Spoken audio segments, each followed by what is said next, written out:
In this segment, I want to go through kind of the state of the economy and some of the data that we'll be looking at throughout the semester to track the economy. Kind of give you an overview of what's been going on, what are some of the variables that we like to look at, and some of the issues that are arising. So I'll start out with just looking at something called gross domestic product, or real gross domestic product. And that's the first slide if you're looking at your own PowerPoints or if you're following this video on here.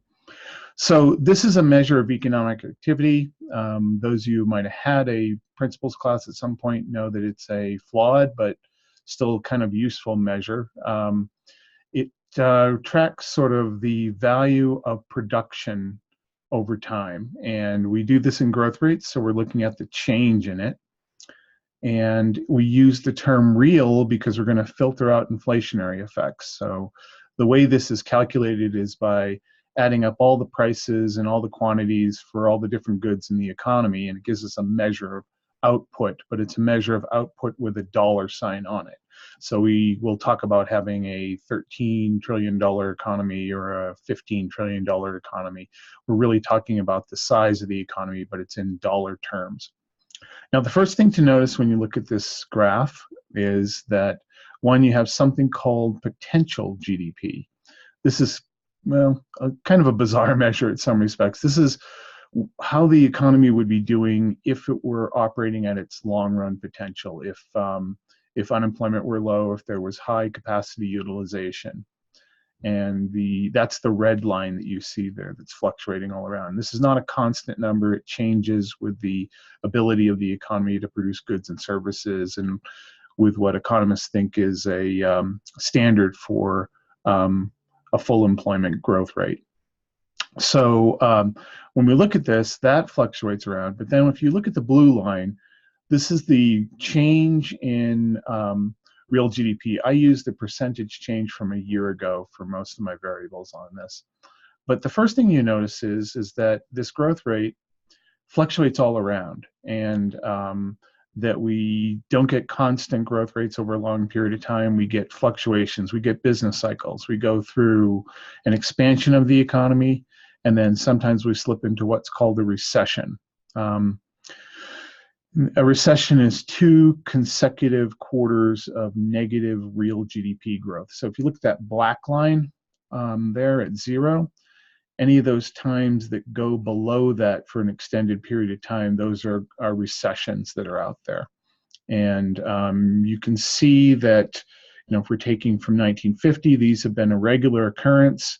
There was one period in there when you're looking at from the 90s up until the 2008 recession, 2009 recession, that we went quite a bit of time without a very severe recession in there. And we actually, I think, went a substantial time also during the 1990s without even a recession in there. So there was a long period of growth without a recession in that period. And we haven't had a recession since the global financial crisis, which started in 2008 or late 2007 by some accounts.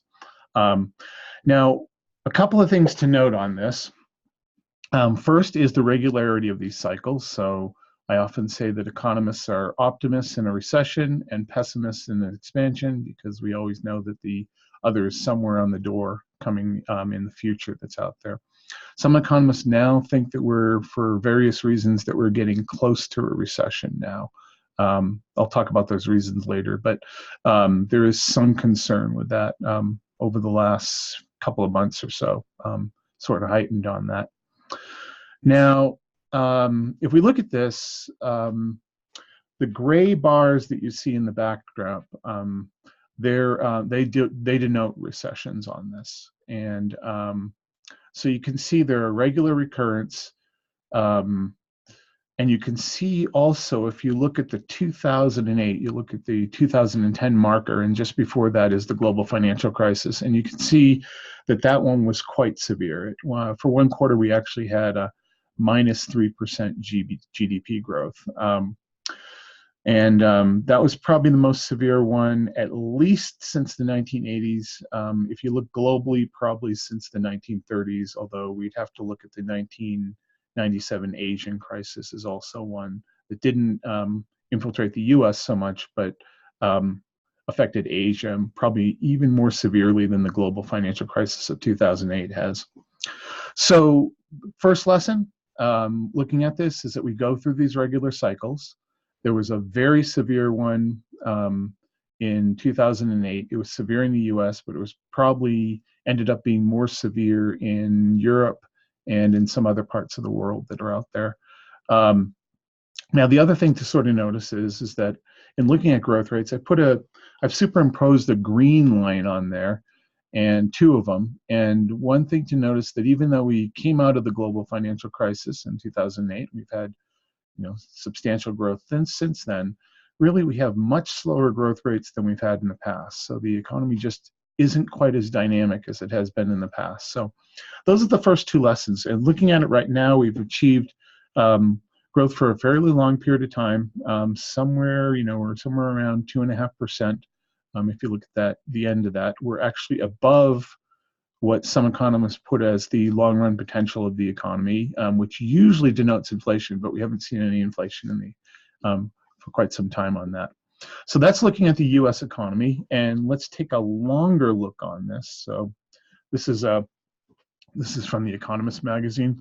But looking back, what you can see is these cycles were much more severe in the 19th century, and as we get into the 20th century, they were very severe up until the 1950s. And then since then, we've gone through a period which, leading into the global financial crisis, is sometimes referred to as the Great Moderation, where we just didn't see quite as many recessions that are there. We'll talk about that a little bit later in the course. But again, these cycles have gone way back, and this diagram only goes back to 1870. But the first internally generated business cycle in the US is really in 1819, the Panic of 1819, and we've really had regular occurrences ever since. So that's looking at the overall picture using this measure called real GDP, and looking at just the growth of the economy. Now let's move to the employment market. And so the next slide that I want to look at is, this is the civilian unemployment rate. Unemployment is a very specific measure. It's the one that's usually quoted in the papers, but it really only captures part of what's going on in the labor market. It leaves out some other components. It leaves out sort of things like people who end up working part-time but would like to work full-time. It doesn't show the transformations from people who had sort of long-term work with benefit and have become temporary workers.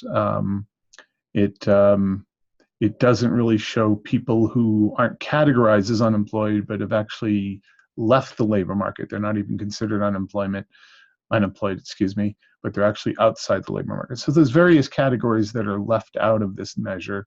But if we look at that, so we can sort of see the two major periods that we're looking at for very high unemployment rates were the early 1980s, and then again looking at that 2008 global financial crisis. And you can see it shot up. It actually had been reasonably low. It had been around 4.5% or so, and then it shoots up to almost 10%. Not quite as high as in the 1980s. However, because of the way it's calculated, it doesn't really take into account institutionalized populations, and there's quite a growth in the prison population between the 1980s and 2008. And so I think that number in 2008 really should be looked at as higher than the 1980s or so. Now, the first thing to notice is that this usually goes up during recessions. You can see it goes up during those gray bars. There are two notable, and then it comes down after the recession, actually usually quite quickly. There are two notable exceptions in the, when we look at this, the early 1990s recession, the unemployment rate actually kept on going up even though we were out of the recession. So the economy was growing, but it wasn't really creating jobs. And then the same thing happened in the 2001 recession, even for even longer. Sometimes this was referred to as the silent recession because we were out of the recession, but we were still having unemployment go up. So now, notice as we get into the present, as we're getting into 2019 and even in 2018 there, there's a red line in this, and this is called the natural rate of unemployment. Now, the first thing I want to say is there's nothing natural about the natural rate of unemployment. There are things you can do about it, but as that's calculated, that's supposed to be the lowest unemployment rate we can achieve without starting to ignite inflationary pressures. And so there's been a huge debate over the last couple of years as to what to do and whether or not we're really at this natural rate, even though it's calculated there. If you look at this, it looks like as we, sometime during 2018, we went below the natural rate. So that blue line dropped below the red line there. And usually that would indicate that we're going to start to have some inflationary pressures, but there really hasn't been any. So the question is, has the relationship changed, or are we miscalculating that natural rate? I might even question whether it really is a natural rate. But one picture of the labor market really says it's really doing well. Here in Gunnison, I think the unemployment rate is actually below 2%. It's at 1.7% is the latest figures that I saw. But nationally, it's a very low rate. It's the lowest that we've had, you know, at least back to the late 1960s or so. So it's a very low rate. But we get a slightly different picture if we look at the next slide. And that is looking at something called the employment to population ratio. And this is just the number of people employed over the population 16 to 65. And you can see that really fell off during the global financial crisis. So in 2008, this thing just plummeted. And it was very slow to recover. So while the unemployment rate came down rather quickly, this employment to population ratio did not recover nearly as quickly. And you can see that even now it still hasn't gotten to the level that it had been before the global financial crisis. So what we have is, based on the unemployment rate, it's a very tight labor market, but there's lots of people out there that left the labor market during the global financial crisis and still haven't returned. So this is the complex picture we get in thinking about the labor market out there. Okay, so let's look at two cases in which the unemployment rate went in opposite directions during the global financial crisis. And that's about 10 years ago, by the way, at this point. But if we look at Greek and German unemployment, Greek employment skyrocketed during the global financial crisis, and so did their debt load, and they ended up implementing some austerity programs which raised taxes and cut government spending and tried to pay off their debt, those sorts of things. On the other hand, that red line there is German unemployment, and they've done pretty well, in part through their expansion of trade that they've taken place. So the lesson from this one is that there's no sort of uniformity in unemployment rates globally, and sometimes they go in opposite directions. The reasons for this one will be much more clear when we get into currencies later in the course. Okay, so let's go to inflation. This is the other one. So we've talked a little bit about growth. We've talked a little bit about unemployment and the employment to population ratio. And now let's talk about the inflation rate. So one of the key things about inflation, if we're looking at the current period, is there just isn't very much of it. And we really haven't had runaway inflation in the US. Now there's some places, Zimbabwe and Venezuela and Tanzania and some other places have had runaway inflation, but the US has not seen, and I think, well, I'll leave that for now. But the US has not, and Europe have not really seen runaway inflation for a long period of time. In fact, if you look at this, not just going back to the global financial crisis, but going well before that, even through the 1980s and all the way back to the early 1980s, and you see the last time we had significant inflation, you know, up in the 13% in that range, was really in the 1970s. So it's been quite a long time that we've had to deal that we haven't had to deal with runaway inflation. But those 70s still loom large over policymakers. I think the Fed always has that in the back of their mind as a period that kind of things got out of control for them. I said the Fed. The Federal Reserve, our central bank, which I'll explain in a little later in this lecture. So we're looking at this, and inflation has simply not been a problem, although I think there have been economists and observers. I think for about a 10-year period, every time I picked up the Wall Street Journal, there was somebody worried about inflation coming. But actually, I think these days, we're still in a period where the problem is we're actually struggling to generate inflation. And that might sound strange, but an economy sort of functions better when there's a little bit of inflation. And both the US and Europe haven't met their targets. So both areas really have a 2% inflation target, and both have struggled to meet those targets in recent years. Now, just sort of going over time, looking back, when has inflation been a problem? It was during those 1970s. We had stagflation, which is simultaneously high inflation and unemployment. And then there was a very severe recession triggered by our central bank, the Federal Reserve, under Paul Volcker, that got rid of the inflation, and but also sent the economy into a massive recession and slow growth for a period of time, and very high unemployment for about 8 or 9 years or so.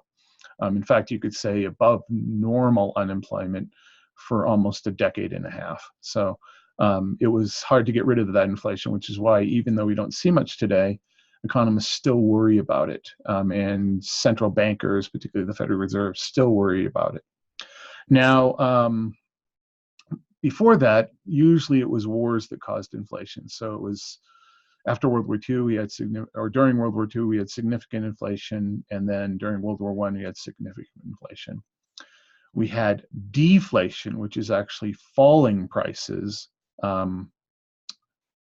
during the Great Depression, for a slight bit after World War II, not for very long. And then the last time was just in 2008, late on that. But that was mostly due to just falling oil prices. And so the price level came down, but not for very long. We really haven't had the problem of deflation for a long time. So we've mostly been concerned with inflation. We haven't had much of that recently. In the past, we had this problem of periodic deflation. Now, deflation can be catastrophic on an economy. Almost always it's accompanied with a massive and severe depression. So right now, fairly stable prices. Let's get a close-up of the current period. And so we're looking here. I've put a green line at the Federal Reserve's target for inflation, which is at 2%. The blue line is headline inflation. It's what you'll hear in the paper. It's called the Consumer Price Index, but which is based on, it's sort of the cost of living for a typical consumer. I'm always interested in meeting a typical consumer, but it's sort of, it creates a basket of goods and assigns a price to it and then tracks that over time. And so that is the measure that we have. And you can see it's been above 2, but now it's below that 2% target. So the Fed isn't that worried about inflation on that. That red line there, that represents something called core inflation.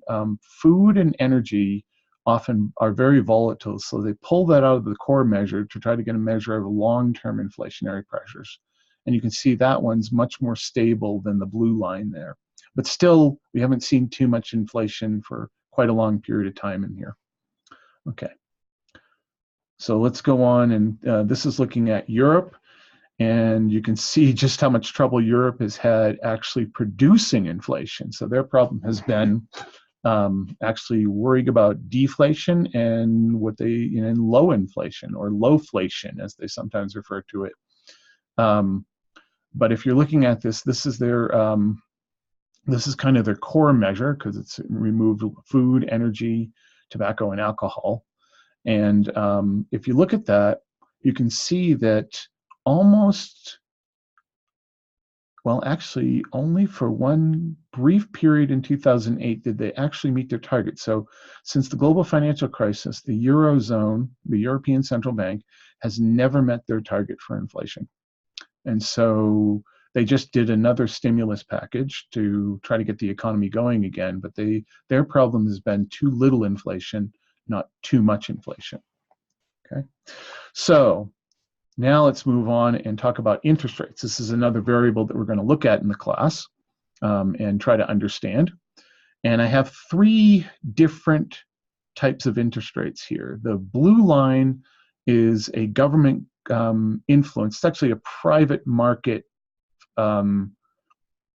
interest rate on very short-term loans that banks make each other for reserve holdings, basically the most high-powered money in the system for banks.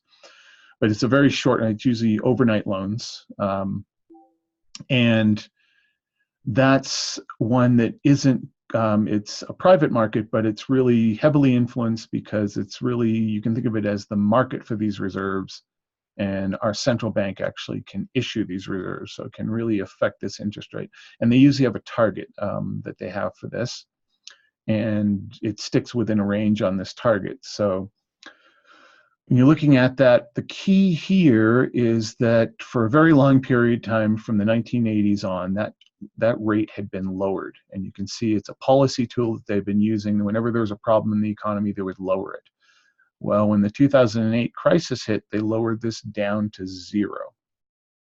And so when we're looking at this, that basically stayed at 0 for a very long period of time, and then they started raising it just a couple of years ago.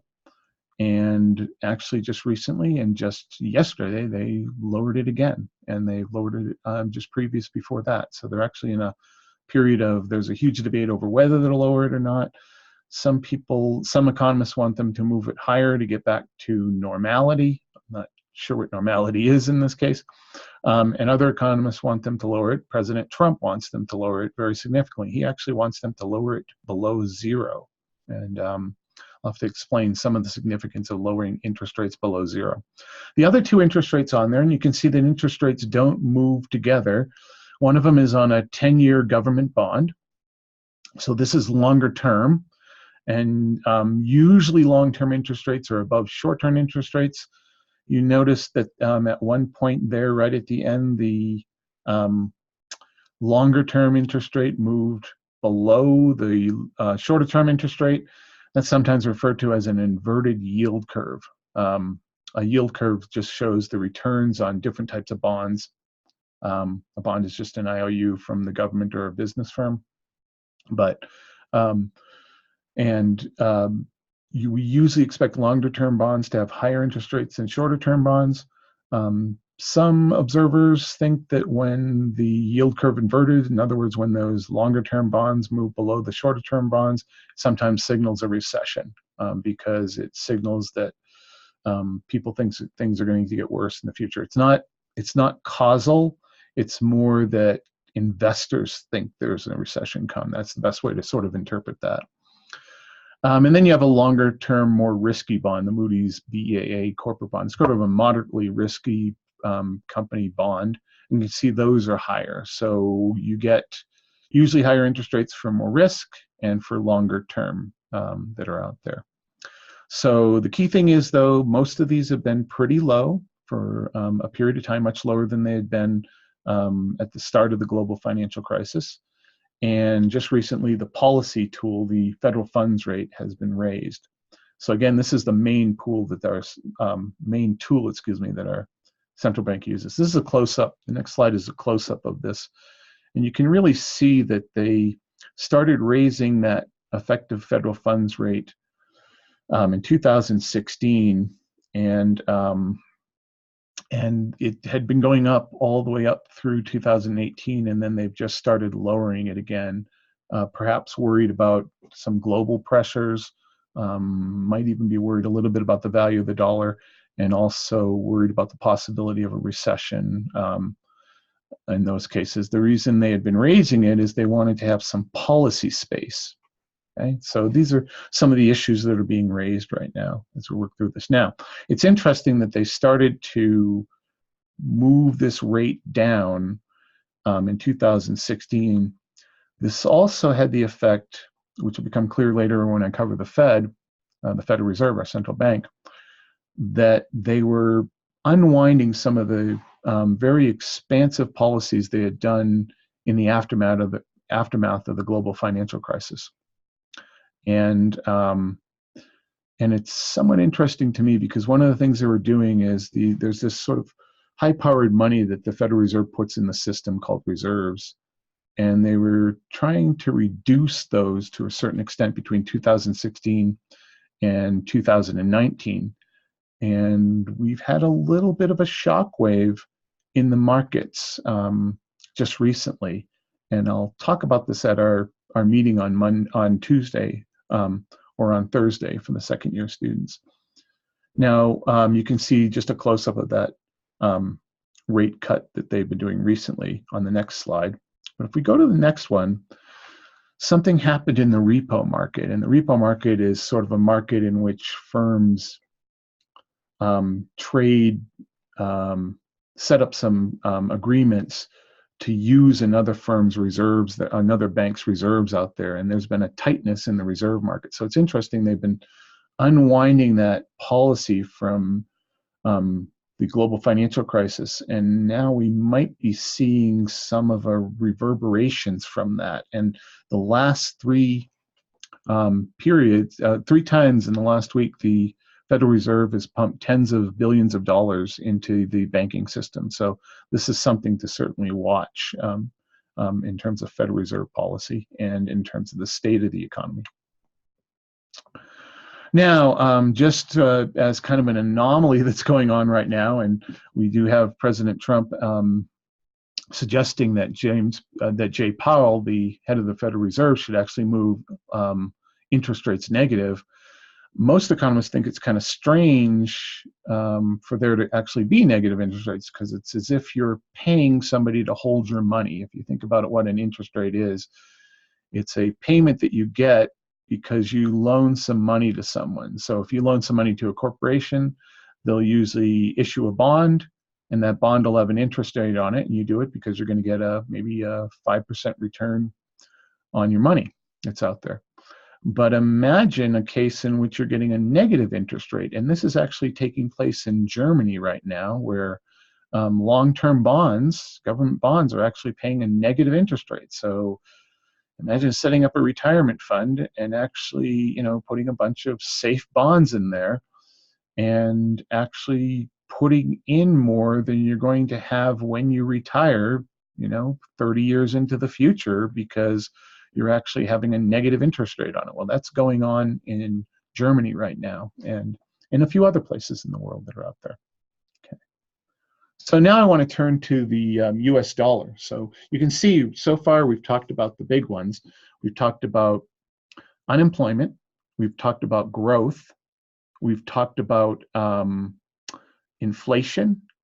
We've talked about interest rates. So these are some of the big ones that we're going to track during the semester. And we're going to try to figure out how all these things affect your business and the demand for your products and those sorts of things. But one other is the value of the US dollar. And what you're looking at here is something called the trade-weighted US dollar index. It's an index of the dollar versus its major trading partners, and they're weighted by how much trade we do with them. So it obviously matters what's happening between the dollar and the Chinese currency, the renminbi, far more than it might be between the dollar and, say, the Malaysian currency, the ringgit, because we do a lot more trade with China than we do with Malaysia. Okay. Now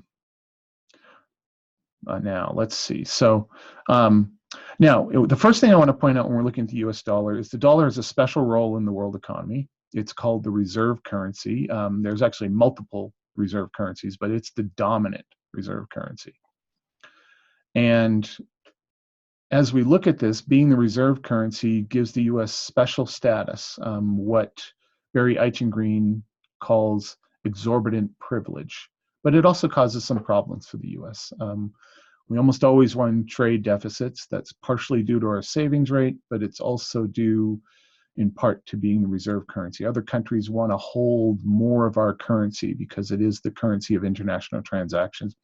About 2/3 of international transactions take place in the US dollar. Now, being the reserve currency, one of the things you should see when you're looking at this diagram is that there's no sort of stability to the US dollar. I mean, over time, we've had these wild swings in the value of the dollar back and forth. By the way, just as you read this, up is a stronger dollar. And a stronger dollar means that if you travel abroad, your money goes further. So when the global financial crisis hit, um, the British pound immediately lost about a third of its value. And I've been wanting to go to London for quite some time. So I booked a trip and locked in everything immediately on that because the dollar had gotten stronger against the British pound and it made it much easier to travel to Britain. On the other hand, a stronger dollar makes it harder for our exports because our goods are more expensive to foreigners. It takes more of their currency to purchase our dollars. So it takes more of their currency to purchase our goods that are priced in dollars.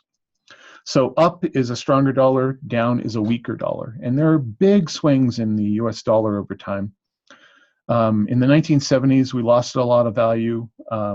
That downturn there would look much larger if it wasn't followed by this huge upturn that's there, that was a huge depression that took place in the dollar. And that had to do with inflation and with oil and with a bunch of other things that were out there. But the dollar lost a lot of value. And then in the early 1980s, we raised interest rates dramatically, which usually strengthens the currency. And the dollar got very, very strong. But we also had a really negative trade situation.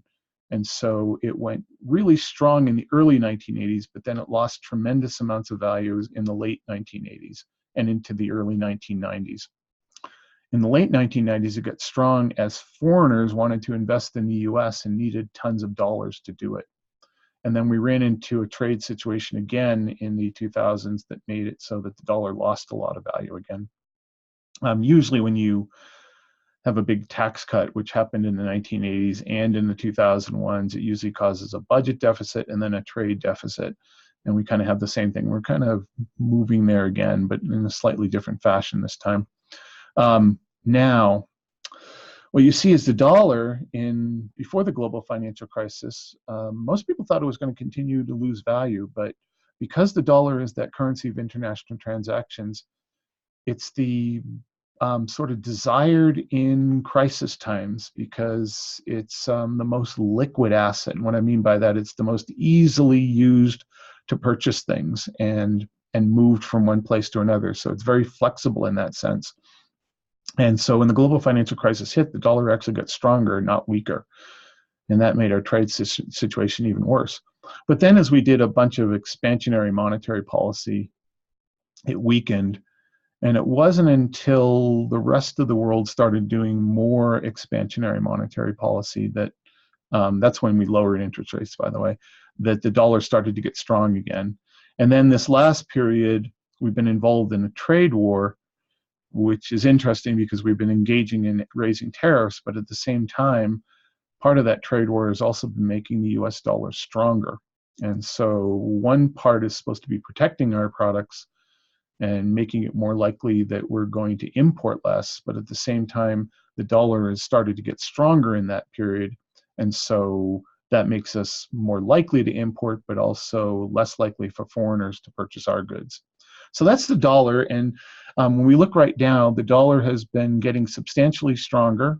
I think with the recent rate cuts at the Federal Reserve, it might get a bit weaker. There's a big connection between our monetary policy with the Federal Reserve and the value of the dollar that's out there.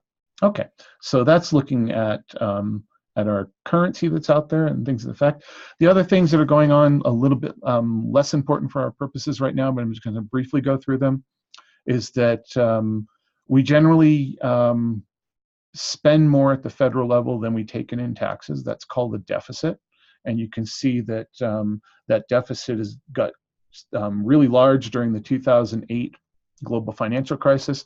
That was both because we had a lot of policies of spending, but also when people's income goes down, so does the tax revenues. And so both of those factors kicked in on the fact that our deficit got much larger than that. But then we engaged in a period where we actually we're moving towards a more and more balanced situation up until about 2015 or so. And since then, we've again been moving into a larger deficit. What's strange about the recent deficits is that it's more understandable to have them back in the global financial crisis, because a slowed economy usually produces deficits because tax revenues go down and you do some spending to try to counter the fact that people aren't spending.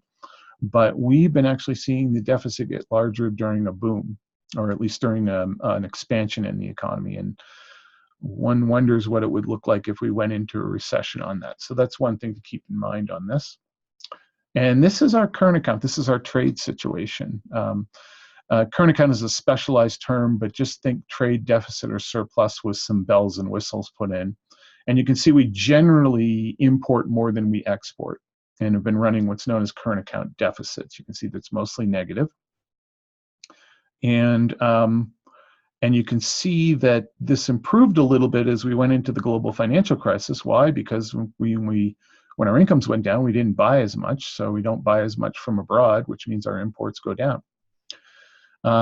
This has recently, kind of incrementally been getting worse. So this is even despite all the protectionism and tariffs that have been put in place. So their purpose is to improve this current account deficit.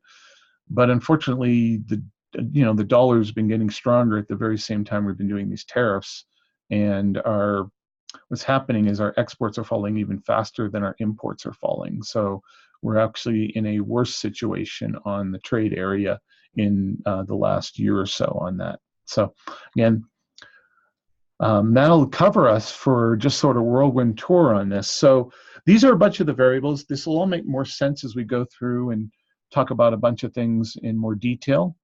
But hopefully that gives you an idea of where the U.S. is right now, and some of the issues that are going on the horizon. I will see you on Tuesday and on Thursday.